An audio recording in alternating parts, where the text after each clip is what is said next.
Kita akan membahas, saya beri judul khotbah saya adalah Wife, The Helper from the Lord. Istri penolong dari Tuhan. Coba saya mau lihat para istri, boleh angkat tangan. Para istri, ayo para istri jangan ngaku jomblo bu, dosa. Yuk para istri angkat tangan tinggi-tinggi. Angkat tangan tinggi-tinggi. Sekarang taruh tangan kananmu di dada. Bilang saya penolong. Sekali lagi bilang bukan perongrong. Sekali lagi bilang bukan penodong. Tapi apa? Penolong. Bapak Ibu, suatu hari ada istri bertanya kepada suaminya, "Pak, kenapa sih sebelum kita menikah Papa tuh sering banget kasih hadiah. Kok sekarang semenjak kita nikah Papa gak pernah lagi kasih Mama hadiah?" Suami bilang begini, Mama pernah lihat gak nelayan kasih umpan buat ikan yang sudah ketangkep? Nggak pernah, karena Mama udah ketemu nggak pernah dikasih lagi. Suatu hari Tono diundang makan sama Joko di rumahnya.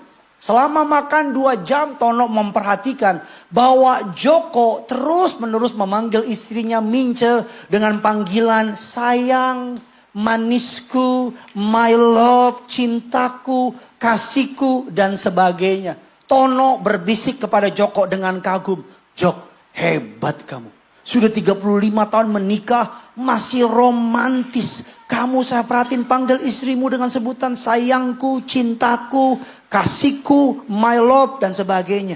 Joko sambil berbisik nengok kiri kanan, dibilang gini, "Jangan bilang-bilang ya. Sebenarnya aku lupa nama istriku 3 tahun yang lalu." Jadi kalau ada orang suami yang bilang my love, bisa jadi lupa dia saudara. Yang terakhir saudara, ada seorang istri sewot sama suaminya. Dia bilang, "Pak, Mama nggak nyangka. Mama dibohongin abis-abisan sama Papa. Papa nggak pernah bilang Papa orang miskin. Mama tertipu sama Papa." Suami bilang, "Mama, Papa tidak pernah menipu Mama. Dari dulu Papa bilang Papa miskin. Mama bilang gak pernah percaya. Kapan Papa bilang?" Kata istrinya, "Tiap kali Papa bilang kamulah satu-satunya harta kepunyaanku." Mama bilang so sweet, so sweet. Jadi kalau ada laki-laki bilang kaulah segalanya, miskin dia itu saudara. The wife helper from the Lord, penolong dari Tuhan. Sama-sama suami bilang sama saya, "Istriku," kurang semangat, "istriku adalah penolong dari Tuhan." Tugas saya ngajarin saudara, jemaat kerinduanku church. Apa sih what is your idea of ideal wife? Apa sih di otak saudara tentang istri yang ideal? Saya nggak akan ngajar soal marketplace. Saya nggak akan ngajar peran perempuan di bisnis, di kantor, dan seterusnya. Tetapi saya akan mengajar secara spesifik hari ini, Bapak Ibu, adalah peran istri dalam keluarga. Hari ini saya sama istri saya, Bapak Ibu akan duet. Bapak Ibu. Nah, kita perlu mengerti bahwa salah satu masalah terbesar yang dihadapi suami istri cuma satu. Ketidakpahaman tentang peran atau aturan main masing-masing pihak. Kita nggak ngerti aturan mainnya. Kita nggak ngerti peran istri apa, peran suami apa. Kita masih melihat istri sebagai pola pikir dunia. Kita pikir istri adalah warga kelas 2. Kita pikir istri adalah, mohon maaf Bapak Ibu, pembantu bagi kita. Tapi kita perlu memahami kebenaran. Saya tidak memihak ke kiri kanan. Yang saya sampaikan pure firman Allah. Dengan dasar firmannya. Para suami dan para istri, doa saya pulang dari tempat ini minggu lalu. Suami diberkati. Katakan yes. Dan biar hari ini para istri diberkati. Katakan amin. Mari kita lihat Kejadian 1. Ayatnya yang ke-27. Kita baca yuk sama-sama ayat ini. "Pak, saya belum nikah Pak. Salah datang jadwal saya Pak." "Kamu gak salah. Kamu sedang dipersiapkan." Wah, yang amin kok oma-oma juga ini. Amin. Yuk kita baca yuk semua yuk. 3, 2, ya maka.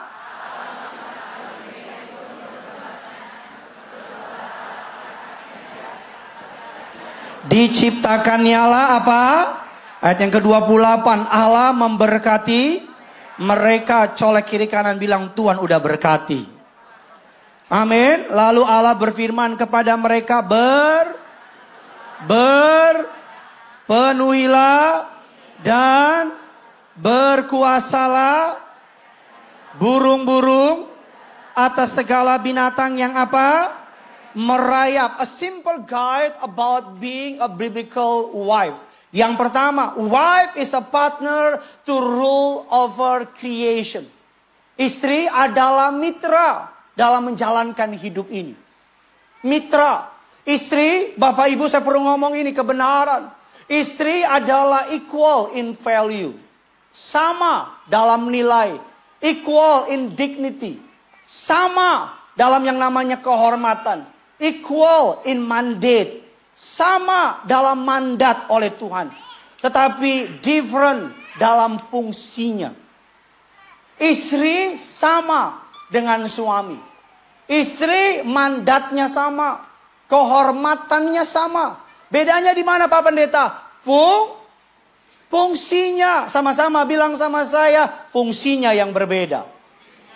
Biar ngerti dulu, istri Bapak Ibu bukan jadi budak laki-laki. Istri bukan menjadi, mohon maaf, yang bisa kita perintah seenak udel kita. Istri equal, kata Alkitab. Satu-satunya kepercayaan di muka bumi yang menempatkan perempuan pada posisi yang terhormat, tidak merendahkan, namanya kekristenan. Saya ulang lagi, namanya apa? Kekristenan. Saya ulang lagi, satu-satunya kepercayaan di muka bumi yang put woman dalam posisi yang mulia, terhormat, dilindungi oleh Alkitab adalah kekristenan. Wife, istri adalah mitra dalam memerintah ciptaan. Makanya istri diciptakan dari tulang rusuk laki-laki, bukan tulang rusuk babi. Enak gitu. Saudara perhatikan, tulang rusuk itu melindungi apa? Jantung. Melindungi apa? Paru-paru. Bisa kebayang nggak tubuh kita kalau nggak ada tulang rusuk? Dan tulang rusuk itu nggak keras, lembut. Makanya istri kalau keras, preman kau.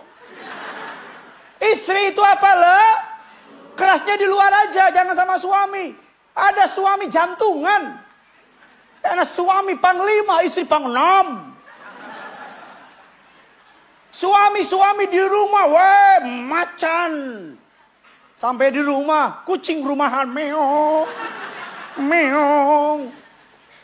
Ada suami istri bilang begini, Pak, saya suami yang berkuasa. Saya mikirin perkara-perkara besar. Istri cuma mikirin perkara kecil. Apa dia? Mikirin anak, ngurus rumah, ada urusan rumah tangga. Istri saya mikirin. Tugas bapak apa? Mikirin siapa presiden Amerika berikutnya. Sama aja loh, suami takut istri. Suami gak boleh takut istri. Oh ya amin cuman pendeta Binsar sih. Ada yang mau bilang amin diinjek ya? Kau sudah kubeli. Jangan mentang-mentang kau orang Batak. Inang, suamimu bukan orang Batak. Waduh, gua bilang ku makan kau. Tahu ku makan kau, ku gigit kau. Apa jawab, moncungmu. Istri tulang rusuk bukan dari kepala, bukan dari kaki, tapi dari tulang rusuk. Tulang rusuk itu lembut, bisa ngikutin. Tulang rusuk itu nggak keras. Kalau ambil galon, istri gitu kan, mau minum, sayang bukain. Suaminya pergi, dia angkat galon. Dan di belakang lemah, di depan kayak tidak berdaya. Kita pergi, galon diangkat 2 lagi. Mana, beda. Tapi depan kita minum, sayang bukain dong. Kan bisa, aku gak kuat. Tapi gak ada suami, dan gajah juga digendong sama dia. Wanita memang begitu, sayang tolong bukain dong. Kita laki-laki, gitu. Itu cuman ini aja, pura-pura. Tapi di belakang, galon diangkat satu gini. Taruh mana? Perempuan adalah partner. Para suami sama-sama bilang sama saya, partner. Amin. Tulang rusuk itu lembut. ngikutin. Kalau tulang rusuk keras, angkat galon patah itu. Kalau nggak ada tulang rusuk, jantung akan langsung kelihatan. Paru-paru langsung kelihatan. Yang kedua, a wife is a helper to her husband. Istri adalah penolong. Ini poin kesukaan saya. Kata penolong di sini menggunakan kata, saya izinkan saya 5 menit ke depan. Ini serius sedikit ya. Bukan berarti dari awal nggak serius. Ini 5 menit ke depan kata ezer. Menggunakan penolong menggunakan kata ezer. Dalam Alkitab tertulis 21 kali. Dan 16 kali kata ezer dipakai untuk merujuk kepada Tuhan. Sebagai penolong. Jadi ezer ini penting banget. Jadi ketika Allah melihat Adam di Taman Eden, Allah bilang gini, tidak baik manusia itu seorang diri saja di Taman Eden. Saya mau tanya, Taman Eden itu sempurna kan? Di Taman Eden aja Allah bilang tidak baik manusia seorang, apalagi baru di Taman Galaksi kau. Apalagi kau baru di Bekasi yang katanya banyak harapan itu. Harapan masih ada. Harapan indah, harapan jaya, harap-harap cemas, dan harap-harap cuman di Bekasi kota paling banyak harapan. Dan seterusnya. Bapak Ibu jemaat yang dikasihi Tuhan. Ezer berbicara, Ezer kenegdo, penolong. Kata Ezer sering dipakai Tuhan ketika menolong umatnya. Dengar baik, ini mungkin akan menabrak ego laki-laki kita. Ini mungkin akan menabrak spirit patriarki laki-laki. Tapi ingat, Tuhan gak suruh laki-laki tolong perempuan. Tapi Tuhan suruh perempuan tolong laki-laki. Ya, laki-laki Pak, ya ampun Pak, dari luar aja kelihatannya Rambo. Sampai rumah Hello Kitty dia. Laki-laki, ya ampun, sakit dikit baru flu, udah bikin surat wasiat. Kamu jangan nikah lagi ya. Tahu dari mana? Pengalaman. Tapi istri, makanya kenapa yang melahirkan perempuan? Perempuan 6-9 bulan dia. Coba laki-laki, bulan pertama udah kita buang itu. Keluar kau. Lama kali kau. Apalagi, menurut penelitian ketika perempuan melahirkan, berapa ratus tulang dipatahin sakitnya bersamaan. Makanya penting tuh kalau istri lahir suami lihat. Biar apa? Kalau mau aneh-aneh, biar otakmu inget itu. Istrimu jungkir balik. Kita mohon maaf pup aja. Kalau keras susahnya minta ampun. Itu anak keluar. Oe, oe, oe. Wah. Makanya perempuan bisa kalau panas, meriang, masih kasih makan anak. Masih ngepel, masih nyapu, kadang gelantungan. Iya, laki-laki ya ampun. Panas dikit, langsung. Saya waktu pernah panas saudara, saya bilang sama istri saya, aku gak rela kamu nikah lagi. Hanya istri saya. Dia bilang apaan sih lebay, kalau nikah lagi gue gentayangin loh. Iya. Laki-laki jarang sakit. Perempuan ampun. Helper. Tapi gini. Makanya sebelum nikah. Yang belum nikah. Cari perempuan yang benar. Biar apa? Karena ini long term loh. Seumur hidup gak bisa tukar tambah. Jangan cari yang cantik doang gitu. Cantik tapi otaknya ketinggalan. Jadi ketika kamu lagi ditolong, dia juga bingung gimana nolongnya. Pusing gak? Cari perempuan yang bukan hanya merepetnya banyak, tapi merepet sama Tuhan. Biar Tuhan juga sebenarnya gak suka sama lakinya. Tapi karena istrinya intimidasi terus. Tolong Tuhan, tolong Tuhan, tolong Tuhan. Tuhan baru tolong Tuhan. Tuhan tolong Tuhan. Tuhan kalau nggak tolong gue datengin lo Tuhan. Penolong.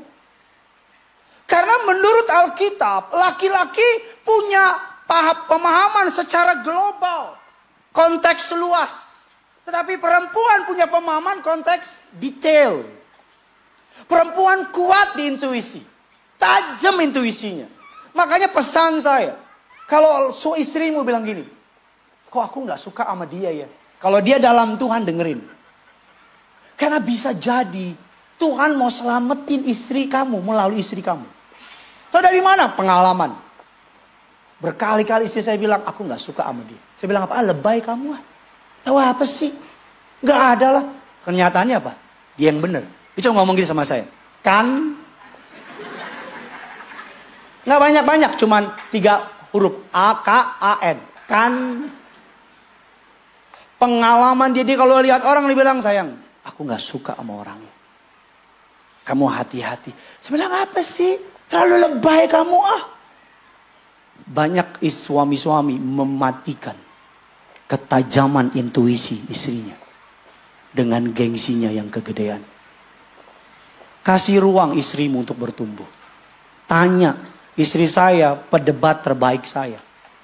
Debatmu sampai kadang lupa, lu istri apa ini? Debat, gak apa-apa. Selama tahu konteksnya.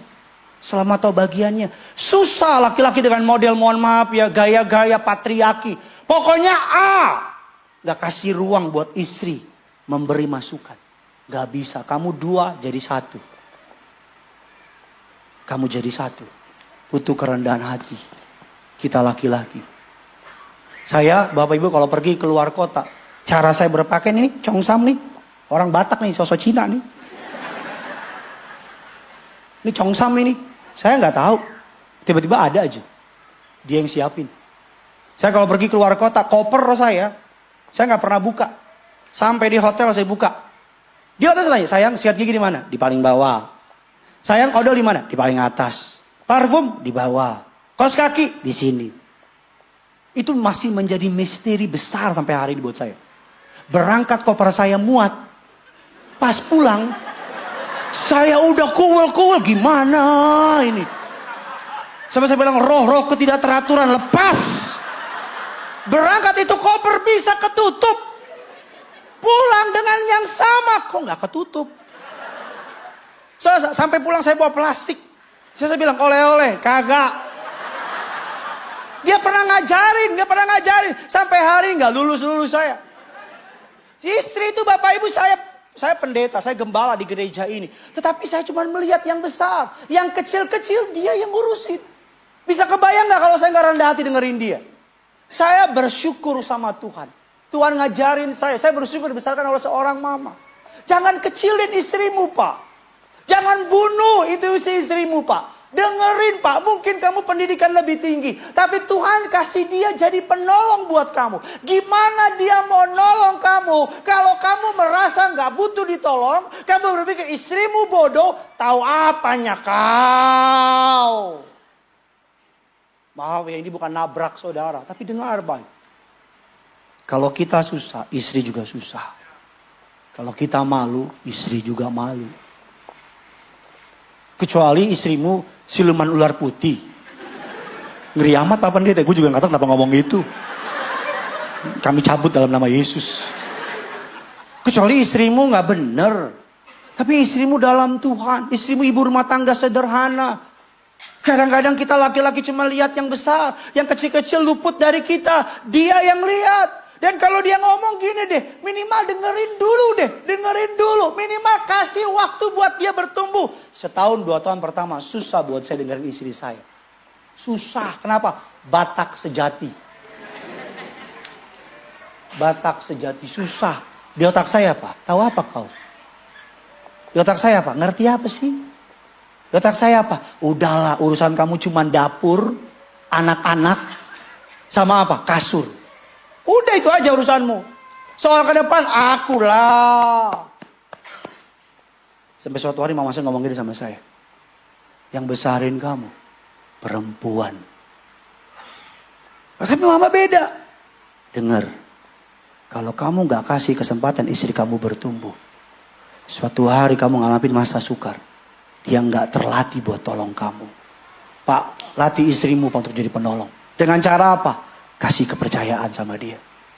Mau ngambil keputusan, tanya Pak. Sayang, gimana menurut kamu?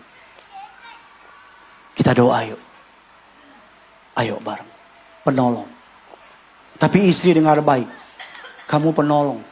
Akan repot kalau kamu gak penuh Roh Kudus. Akan repot kalau kamu gak jalan jam doanya.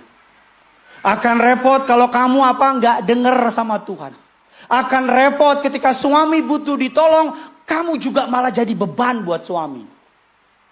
Kamu bukannya menopang suamimu dalam doa, tapi kamu menjadi pusat stresnya dia. Kamu jadi pusat amarahnya dia. Kamu jadi pusat emosinya dia. Dengan segala hormat. Ketika kita ngerti kebenaran ini. Bahwa istri adalah penolong. Dan istri mempersiapkan diri. Drama Dracin. Yang saya suka pakai baju ini. Ini Dracin nih. Seorang CEO.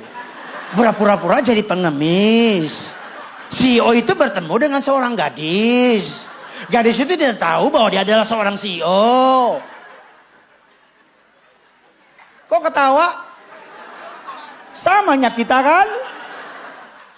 Seorang pendekar. Bapak Ibu, saya mau bilang sama saudara, gak bisa. Penolong. Kalau istri tapi tidak pendoa. Istri tidak cari Tuhan. Istri sibuk nonton tiap hari. Sinetron aja. Drama Korea aja. Tidak ada ketenangan dalam hati suami. Ketika melihat istrinya di ruang doa. Berdoa bagi keluarga. Tuhan saksi perkataan saya. Saya tadi malam tidur jam 2. Jam 5 saya kebangun. Dengar suara orang nyanyi. Saya buka pintu kamar saya. Saya lihat di ruang doa saya. Istri saya lagi nyembah Tuhan. Jam 5. Saya tahu apa yang saya lakukan? Saya bilang gini sama Tuhan. Aman di gereja. Kalau gembalanya pendoa. Istrinya, suami juga doa. Aman di gereja. Aman. Yang repot kalau gembalanya edan, lakinya main game. Istrinya shopping. Mau dibawa kemana di gereja? Seorang sih. Oh.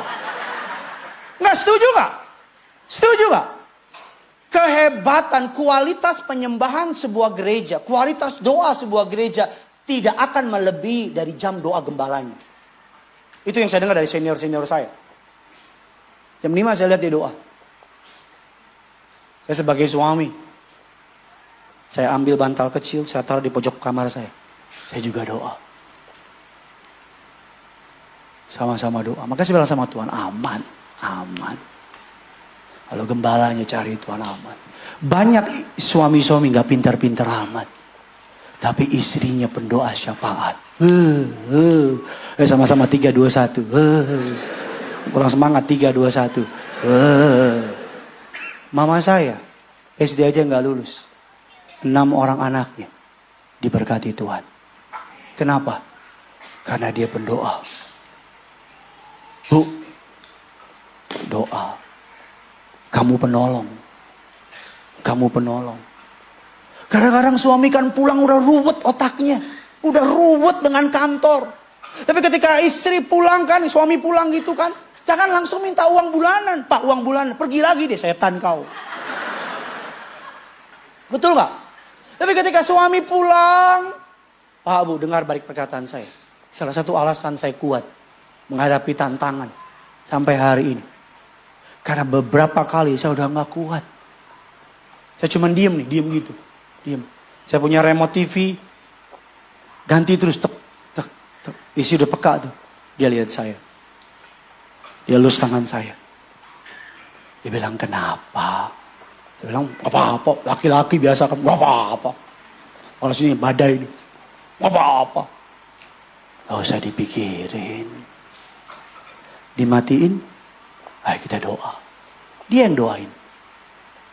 Boleh gak? Boleh lah. Kenapa gak boleh? Boleh gak suami kalau udah gak kuat di kantor peluk istri dan nangis? Boleh lah. Boleh banget malah. Pastikan istrimu itu. Nah, jangan belaga gila lo. Setuju gak? Setuju gak?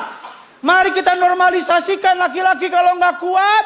Jangan belaga gila, jangan lari ke mabok, jangan lari minum-minuman, jangan lari main perempuan, jangan malah memunculkan emosi. Lagi stres kok emosi, ngomong sama suami istrimu. Sayang aku di kantor. Orang kan kalau stres ngomong gak jelas kan. Istri kan gak tahu gimana bisa ngerti, oh gitu. Emang kamu ngerti? Mari kita normalisasikan kalau kita lagi stres, bukan marah. Bukan sensi. Bukan kayak macan yang kalau sedikit. Tapi ngomong. Gak usah gengsi pak. Sayang. Aku takut. Sayang. Gereja ini lagi doa. Untuk sesuatu keputusan besar lah. Saya sama istri lagi beda pendapat soal keputusan ini. Tapi kita doa bareng deh. Normalisasikan pak. Izinkan saya yang muda ini. Kalau lagi masalah. Jangan disimpan. Udah tua kamu. Mukamu tambah tua. Senyummu itu udah mulai gak ada. Kerutanmu udah makin banyak. Ngomong sama istrimu. Bu, kalau suami ngomong. Jangan kau langsung merepet. Apa sih? Nanti dia bilang gue nyesel gituin Gideon. Gitu nanti dia. Suami lagi ngomong. Dengerin sampai akhir. Kadang-kadang suami ngomong. Itu dia bunuh egonya loh. Kalau udah sampai suami cerita. Berarti udah gak kuat lagi dia. Kita kan laki-laki diajar apa? Gak boleh nangis. Harus kuat. Hadapi. Saya bersyukur. Kalau suami lagi ngomong bu. Dengerin. Udah dengerin ngomong gini, Pak, kita doa yuk. Kamu doa. Aduh. Berkali-kali dulu sebelum istri saya jadi pendeta, kalau saya tidur malam-malam, dia doain tumpang tangan. Tangan ini tangan kepala, tumpang tangan, mulut saya. Saya kadang-kadang kebangun, saya dengerin dia ngomong apa. Takutnya ngomong gini, Tuhan, agar besok beliin permata Tuhan. Gitu. Saya kan bisa tolak dalam nama Yesus Tuhan. Ya urapin Tuhan, urapi suamiku. Kita kan keluar rumah kan hebat gitu. Karena kenapa? Di rumah ada support, ada sistem. Yang repot di rumah dihantem, itu yang repot. Makanya kenapa suami-suami keluar pengen berangkat paling pagi. Enggak tenang di rumah. Istrinya singa dari Yehuda. Iya betul. Rumah harus jadi tempat yang paling aman buat suami. Bagi anak, bagi istri.